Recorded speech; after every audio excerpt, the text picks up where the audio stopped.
Tonight, a protester inside China speaking exclusively to CNN. This protester is one of thousands across China who has taken part in the widespread demonstrations against strict zero COVID policies, like the one on your screen, which is in Shanghai, where protesters clashed with police in white hazmat suits. Now, this protester spoke to our Selena Wang, would only speak to her in a car while in disguise. Watch this clip.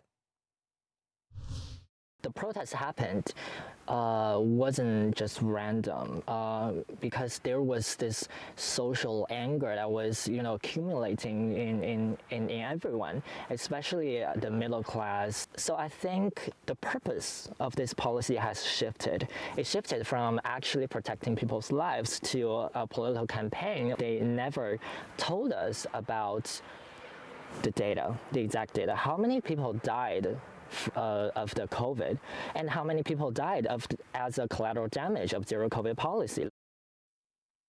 All right, you're going to see much more from this incredible interview that Selena conducted in just a moment. Because the uprisings across China come as President Xi appeared on the world stage today, was seen in public shaking hands with the president of the European Council. And while Xi continues to crack down on demonstrators, the government claims it will relax some COVID restrictions ever so slightly, like letting people with COVID actually quarantine in their own homes instead of, those mass facilities, right, that you've seen those horrible images of. Some of those horrible conditions, like a public bathroom where some were forced to quarantine, sleeping on a floor, or where hundreds, if not thousands, have been packed into these vast quarantine centers. Selena Wang is out front live in Beijing. And Selena, this interview you did with the protester is very significant. What more can you tell us?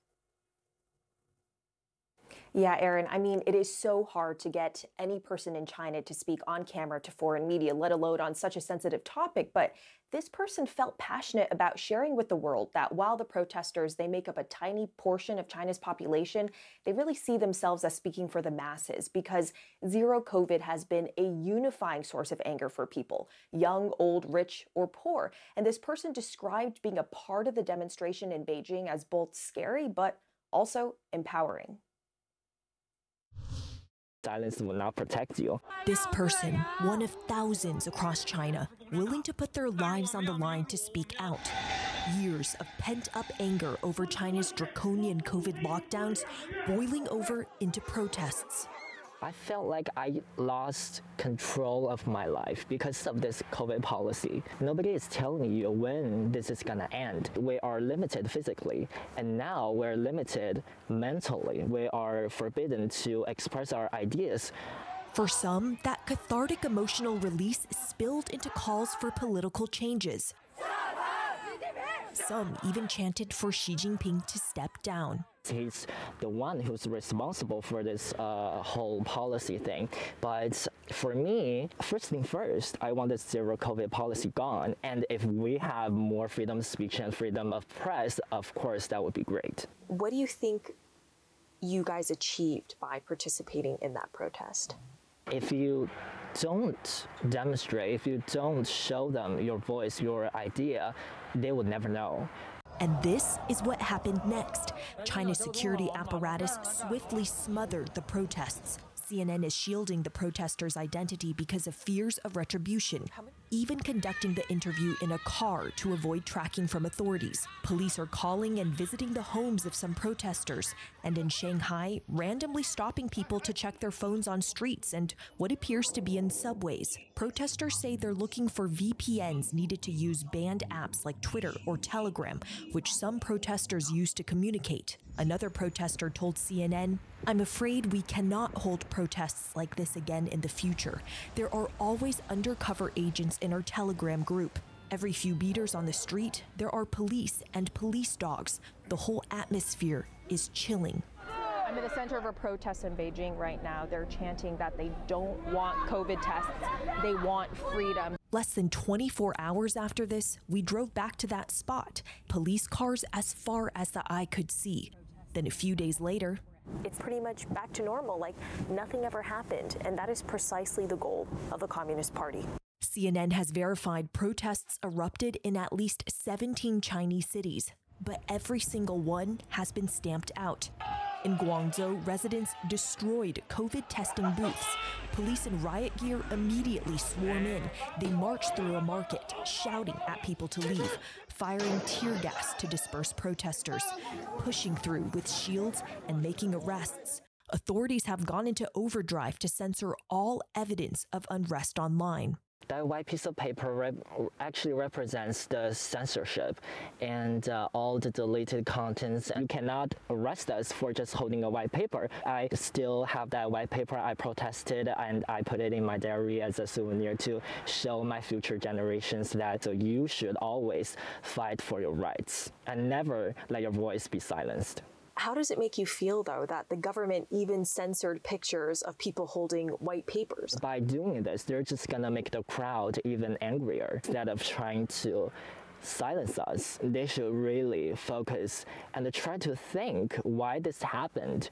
Authorities are silencing them, but it seems they are listening. Right after the riots in Guangzhou, the city started lifting some lockdowns, removing COVID roadblocks. Unsealed, we are unsealed. A man screams with excitement as he bikes through streets being opened up. But so many others are still counting down their days in lockdowns and quarantine, wondering when zero COVID will really end. A lot of the protesters, like the person I interviewed, they are young in their 20s and 30s, but they were still born before Facebook, Google, and YouTube were banned in China. So the person made the point to me that despite the patriotic education they've been getting fed in school, they still remember what a more open China looked like. Now, most realize it is too dangerous and unrealistic to call for Xi Jinping to step down, but at the very least, they just want their old life back when their lives weren't controlled by lockdowns, quarantines, and mass testing. Aaron. All right, Selena, thank you very much with that incredible, courageous reporting that you continue to do in that interview from Beijing. I want to go now to Desmond Shum, who is a powerful Chinese businessman whose ex-wife went missing in China back in 2017. He's also the author of Red Roulette, an insider story of wealth, power, corruption, and vengeance in today's China. I hope you'll read it. I found it incredibly powerful. So, Desmond, you just saw Selena, she shielded the identity of the protester that she spoke with. But Chinese officials are using a lot of methods to find these protesters, to track them down. How concerned would you be if you were a protester? I think the risk is tremendous. There are reports that Chinese has done this facial recognition even with your mask on. So I think the government the crackdown is already happening. And I think given the past track record of the last decade, Xi Jinping's crackdown will be severe and brutal. And let me ask you about that. When you say severe and brutal, what do you think Xi will do to the protesters? The standard mode of operation, like what happened to my ex-wife, is disappeared. Like the gentleman who hung the banner on the Beijing Bridge a month ago, he has disappeared and hasn't been heard in the last months. So I think the leaders of the protest movement could possibly face that and very likely to face that. To face death. No, face hearings. And then what they want to do is basically I think the government is at this moment basically will disappear the person, hold them in captivity, and then they will, based on political decision, decide what to do with them. So do you think anything changes here? Does this remain just something about zero COVID, or does it become something bigger, as, of course, the protester Selena spoke to wants it to be, or the one we spoke to from London whose families in eastern China wants it to be? I think this is the match that lights the first fire. I think this one, personally, I don't think this one will morph into much. The crackdown is coming fast and swift. I think the question is, with this enlightening to the young generation, what will happen next down the road? Will the next issue come up? Will we see the similar type of protest? Will this light and this enlightenment bring them to see a deeper issue instead of just the crackdown, become a single issue movement?